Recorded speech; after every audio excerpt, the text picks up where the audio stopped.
you think men need to be more vulnerable, take a walk with me. A lot of the times, the people that are asking for this are uncertain of what vulnerability actually is. And I can see why that might be confusing because it's what's become popular, but we've had some expanded definitions. If you're being honest, what you really want is to get your need met, and you believe that this is the pathway to make that happen. As with all things in life, there are always alternative paths.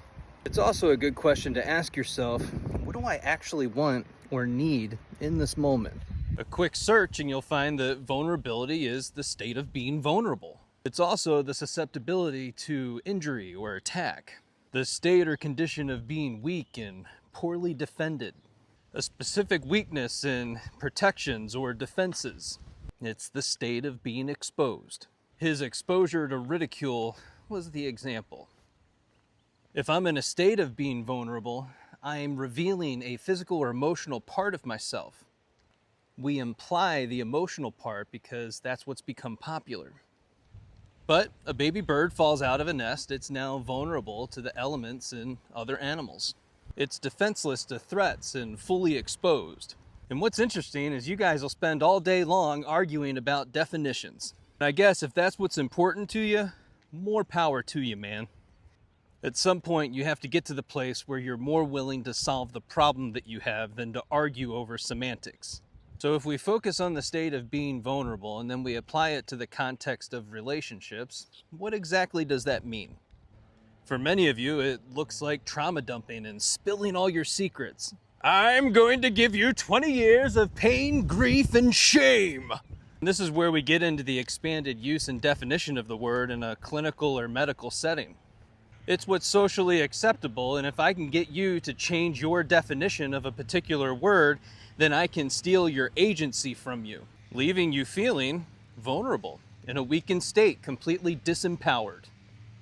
Searching for the holy grail of wholeness that you've been looking for your entire life, thinking that you're going to find it in another person, but it's only ever been inside of you.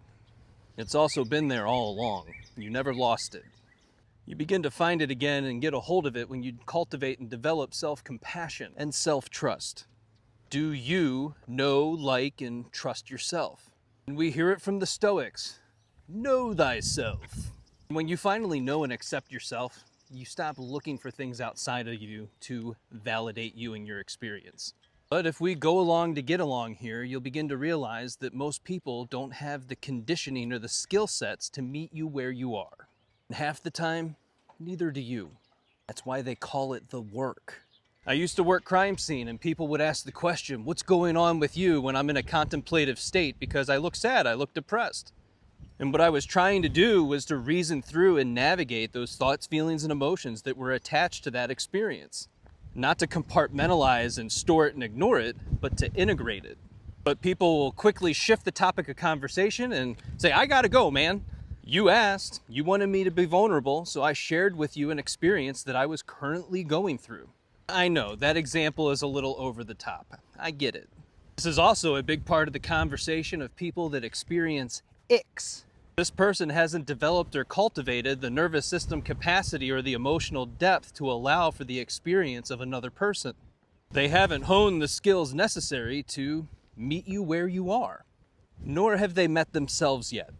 That's why it's important to remember that it's your job to vet the people that you allow into your inner circle. Are they good people? Do they align with your goals, your values, and your standards for your life and relationships? In all that, you have to know who you are, where you're going, what you're doing, and the why behind why you're doing it.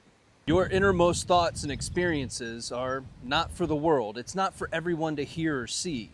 Those are also the things that shouldn't limit you from having the relationships and the experiences that you truly desire.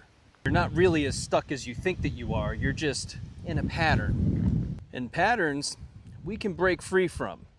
Although the conversation is always around vulnerability, what they really want is intimacy.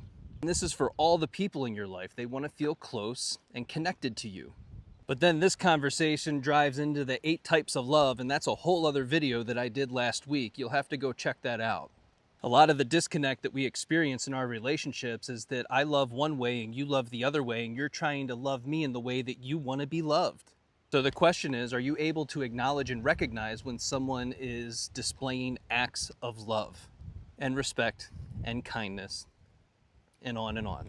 And you can do all that without offloading 20 years of pain, grief, and shame onto your partner or people in your life. And ultimately, that's your work to do. How do you do that? I can tell you, I've gone to therapy and found it useful, but ultimately it was finding connected relationships with people that aligned with my life path. And I know there's some of you out there that could be like, okay, tough guy, we get it. Easier said than done. You're right. That's why you have to find the people that can meet you where you are, and sometimes that looks like therapy or coaching. It can also look like church groups and men's groups. It's finding one or two people that you can have these types of deep conversations with that aren't going to reject you. They continue to show up. After all, that's always the greatest fear, is that you're going to share a piece of yourself that runs deep and the other person's going to reject you for it. We see it all the time. And then it gets held against you. That's when we go back to the icks.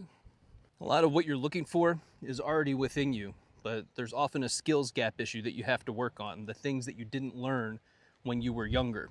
This doesn't mean you're broken or that you're defective. You're supposed to learn, grow, develop, expand, and evolve throughout your lifetime. You're not meant to stay the same. If you're ready to figure out what all of this means for you, I opened up 5 spots for May in the Pivot Path one-on-one private coaching. So go get signed up and let's uncover who you were always meant to be.